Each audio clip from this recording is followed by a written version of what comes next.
So today I've decided to touch on the sensitive topic of bullying through the lens of the anime Horimiya and give my opinions. I think it's okay for the victims to not forgive their bullies ever, and I'll expound on the statement throughout this video. Do you follow me on the Slack? Follow me! I've actually made another video on the topic of bullying, and if you look at the thumbnail, it says I'm the bully, which is false. No, I'm not a bully. That's a clickbait because at the time I only had 11 subscribers and I had to do anything I could to grab your attention. You got me looking for attention. However, if you want to hear a sizzling spicy story, watch that video where I encountered this group of bullies in the middle of a fucking street and they start verbally assaulting me and shouting at me, and it was so embarrassing. Like, all the bystanders had started to stare at us. Anyways, back to the video. So, Horimiya is this slice of life rom-com anime that tells the story of two high schoolers named Kyoko Hori and Izumi Miyamura. Miyamura is this gloomy, isolated kid who has no friends, and he has a weird vibe going on. His hair is extra long, he wears his winter uniform during summers, and everybody thinks he's a creepy otaku. Hori, on the other hand, is this beautiful girl who's charming, cheeky, and independent. On surface, no one would have ever thought that these two would ever be a couple. However, one happenstance seals their destiny forever. Starting from episode 1, we actually find out that Miyamura has a completely different identity outside of his school life. He has a lot of piercings, tattoos, and he ties his hair into a ponytail and takes the persona of this Asian bad boy. Hori too has a completely different personal life. She never hangs out with her friends after school because she has to go pick up her younger brother and do all the household chores. Whenever her classmates ask her to hang out with them, she always denies, and contrary to her reality, her classmates think it's because she has a boyfriend. However, one day, Hori's younger brother, Sota, falls down while a dog was chasing him and starts bleeding. Miyamura finds Sota and takes him back home. And this was the time Hori and Miyamura met for the first time outside of school, and they both see a side of each other that no one else has. A side that's so different from what all the others think about them. 私たちは他人には見せない時間の共有者になった。 And then Hori and Miyamura, they bond at a very raw, at a very personal level, and thus we get their ship name Horimiya. Okay, so now that you know what the anime is about, let's get to the crux of this video. Miyamura's bullying. Yes, Miyamura is a bullied child who has been ostracized and isolated since elementary school. The first time we get a glimpse of Miyamura's past is episode 3. The episode starts off with a flashback about Miyamura's elementary school experience. There's a message written on the board that says, "Friends work together," and their teacher asks them to form a pair. However, Miyamura is left alone as no one chooses him because everyone thinks he's weird. Then we switch to a middle school setting where again the teacher asked them to form a group of 5 people, and again Miyamura was left alone because everyone thought he was gloomy. Then later that day, the audience sees Miyamura trying to pierce his ear using a safety pin while saying, "School is hard."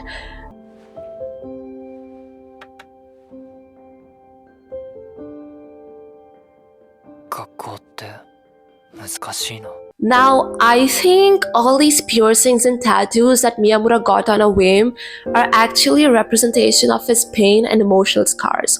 Both the process of getting a piercing and the process of getting a tattoo are painful processes, and it could be that Miyamura has internalized all the hatred that others have for him, thinking that he deserves the pain and using piercings as a means of punishment.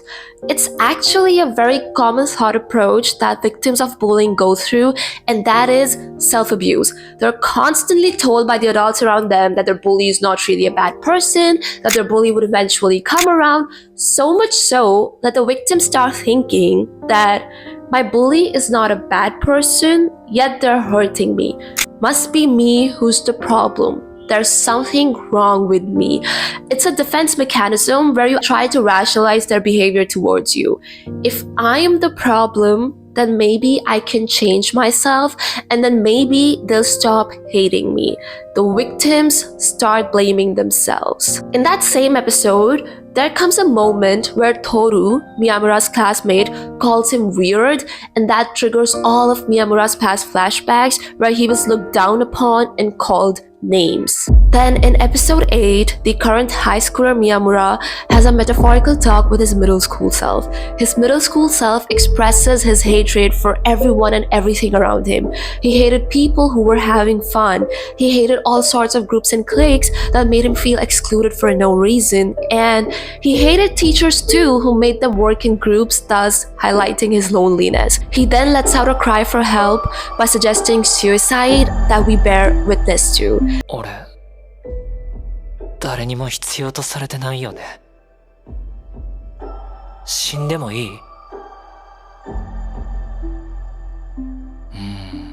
Then, in episode 9, the audience is exposed to the bully that harmed Miyamura the worst, Makio Tanihara. Tanihara and his friend recognize Miyamura when they all cross paths on their way home from school. They accost Miyamura and in general gave a very hostile vibe, like they were grouping against him. Then at this instance, Tanihara makes such a disgusting face that's incredibly so punchable. And then he remarks this. お前に名前呼ばれた胸くそ悪いんだよな。高校入って調子こいてるわけ？バカじゃん。 The way the bullies treat Miyamura as if he's some lowlife scum, they're trying to establish a status quo where it's okay to treat Miyamura like shit and it's okay to devalue his worth as a human being. And it's substantiated by the fact that they do all of this in front of a third party. Hori, kinda like they want people to see how they treat Miyamura and then spread and continue this meaningless hatred they have for him. The major bad blood between Tanihara and Miyamura arises because of the bunny incident. So back in their middle school, Tanihara was in charge of feeding the rabbits during the summer break. However, he forgot and all the rabbits starved to death. Using Miyamura as a scapegoat, he put all the blame on Miyamura and painted him as this irresponsible murderer of the bunnies. And this added fuel to the fire. Already having an aura of gloom and depression, it was easier for people to imagine Miyamura as the psychopath who intentionally let the rabbits die. Coming back to what I said at the beginning of this video, the perpetrators don't have a right over a victim's forgiveness. We need to stop seeing forgiveness as some obligation or a moral duty that a victim must comply to. Forgiveness should be a privilege that's granted judiciously to people who have worked to earn that forgiveness. Whenever a crime like this happens, for some reason, we as a society always put attention on the abuser, what they deserve, forgiveness or punishment, that we fail to address the victim's needs. The victim has been abused, humiliated, and their faith in the society has shattered that let this crime happen and failed them. Let's go back to Miyamura's story and see how he coped up. So back to episode 3, remember how I mentioned that Toru, Miyamura's classmate, he called him weird, that triggered Miyamura's past flashbacks. However, right after that, Toru told him that it's okay. 変だけど嫌いじゃねえ。 He's okay the way he is, and in that instance, Toru became something that Miyamura always wanted. A true friend. After listening to Toru's reaffirmations, Miyamura cries and wishes that he could go back 10 years and tell his younger self that he is okay. In the same episode, Hori too gave Miyamura the same affirmations. The first time that Hori talked to Miyamura, it was because of a project they both had to do together. And while all the other girls were busy judging Miyamura from the sidelines, Hori actually went and talked to Miyamura instead of immersing herself into baseless rumors, and then she says this. みんなあんたのこと暗いって言ってた。そう。だから話しかけたのに。なんだ。全然暗くないじゃない。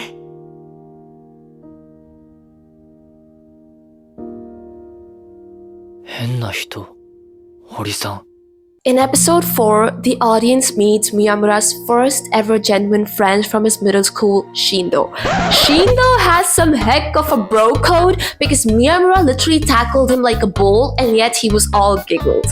The audience is again taken back to Miyamura's flashbacks where we see the beginning of his friendship with Shindo. Episode 4 was actually the debut of Tanihara, where Tanihara asked Shindo to stop talking to Miyamura since he's all gloomy and talking to Miyamura would affect Shindo's reputation. To which Shindo says this. 宮村を暗くさせたのは誰よ。谷原たちはさ、俺が宮村に取られるのが悔しいだけでしょ。大丈夫だよ。また遊んでやっから。 And I think this is such a brilliant point that the anime here picked up. It's because of whom that Miyamura is depressed, isolated, and suicidal. Whenever a crime like this occurs, we always like to empathize more with the abuser. Why they did what they did, why they did isn't important.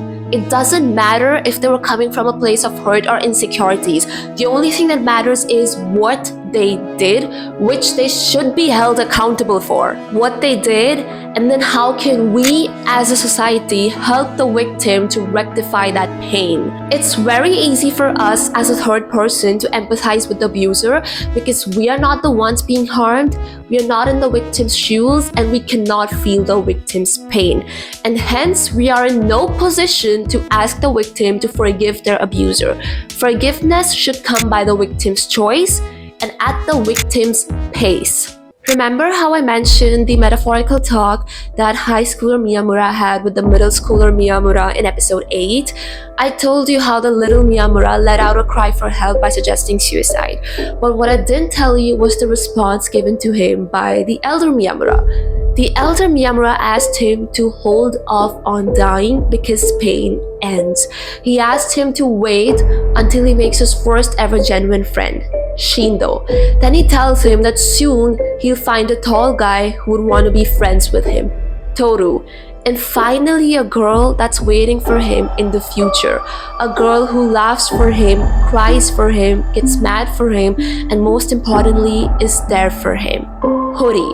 And this is what the victims deserve. Often we are so busy in deciding the fate of the abuser, what they deserve, that we forget to address the victim's needs, the needs that will help them recover and heal. How do you think Miyamura is now hopeful for the future? How do you think he metamorphosized from the suicidal kid to the now optimistic and happy kid? It's because of people like Shindo, Toru, and Hori. People who gave him a community to rely on, people who take his stand, and most importantly, people who think the best for him. They gave Miyamura a reason to live now that he can see the good in the world. His faith that was shattered in the society was rebuilt by these people, and this is what the victims deserve. They deserve compassion, empathy, understanding, and love. Episode 9, that was the awful debut of Tanihara, we actually get a redemption arc of him in the same episode. So the viewers get to know that Tanihara is secretly very guilty of ruining Miyamura's social life. It's the same narrative that hurt people. In that episode, Tanihara gets a very vivid dream where he and Miyamura are locked in this tight space with barely enough room to move. Tanihara asks Miyamura to get outside, to which Miyamura replies this. ここが外なの。唯一のフリースペース。さっけんな。こんなロッカーみたいな場所が外なわけねえだろ。 Then later we see that the box suddenly starts to get surrounded by a lot of rabbits and Tanihara freaking out. I think it's a result of Tanihara's conscience. His conscience is aware of his sins and he'll always be inside consumed by guilt. The only way for him to get outside is to face Miyamura and come clean. He needs to repent for his sins in order to get out. Interestingly enough, Miyamura also commented this. 血は楽しい？楽しいよ。ここよりはな。うちに誰もいなくなっても。うちの人たちが谷原くん以外全員外に来ちゃったら、谷原くんは一人になるね。So it's interesting because if you look at Miyamura's history, He has always been outside of the friend circles, while Tanihara has always been inside with other people. In this instance, Tanihara is essentially breathing in Miyamura's space, and that space is that of a closed box, similar to the box that people put Miyamura in, the box of gloom and depression without ever actually getting to know him. And Tanihara had played a big part in this because the bunny incident had fueled Miyamura's isolation. After this guilt-inducing graphic dream, Tanihara wakes up and sets out on his redemption arc. He calls Shindo to get Miyamura's number and then goes to Miyamura's family bakery to see him, and then he says this. そこの角曲がってまっすぐ行くとちょっと大きいケーキ屋があるんだけど、そこならまだ空いて。ここのがいいんだけど。あ、本当？まあいいや。あさってね、あさって。チーズケーキがうまいんでしょ。うまいよ。そう。じゃあまたあさって来るわ。あ、フルーツタルトもおいしいよ。じゃあそれも2個ずつ。うん2個ずつ。Tanihara and Miyamura then have an unspoken conversation that led to a mutual understanding. Miyamura smiles and Tanihara leaves. Then we get Tanihara's internal monologue. 餌忘れたんだ。当番だったのに。夏休み終わって死んでたろ、ウサギ。あれ宮村のせいにしたの俺なんだ。俺なんだ。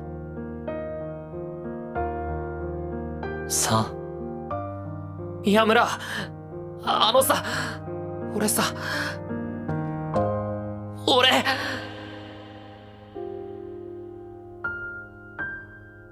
ごめん。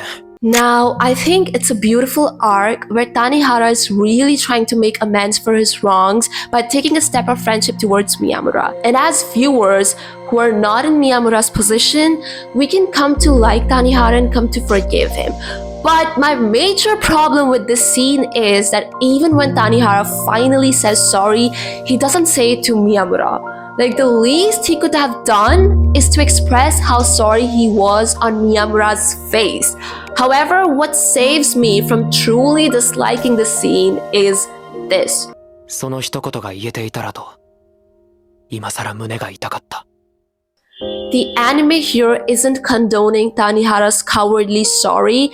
In fact, Tanihara isn't still absolved of his guilt. Like, whenever you apologize to someone, your chest is supposed to feel lighter. However, Tanihara is still burdened by those lingering emotions. Now, my point is that even though we as an audience know that Tanihara was sincere in his apology, we know it through his thoughts. On the outside, he didn't say much. Now, Miyamura is apparently an empath who can speak silence and read Tanihara's thoughts, but Tanihara wasn't expressive of how sorry he was. So in that moment, had Miyamura chosen to headbutt him instead and asked him to get the fuck out of there, that would have been okay. Not all wrongs must be forgiven. Now, another interesting thing that happens is at the end of this episode. すっごい難しいことだけど、友達になれない人なんかこの世にいないと思うんだ。Now, I know it's not true for all situations. In fact, a lot of times it's best for the victim's safety to maintain a distance from their aggressors. But what I want you to look at is how far Miyamura has come.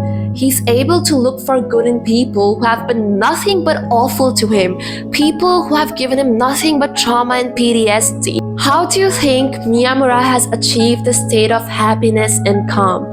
It's because of the people around him. It's because of people like Toru, Shindo, and Hori who gave Miyamura a safe space, a community to be a part of, which has made his life worth living. And this is what the victims deserve. Care and compassion, and this is what we should be focusing on instead of analyzing a bully's psyche on why they did what they did.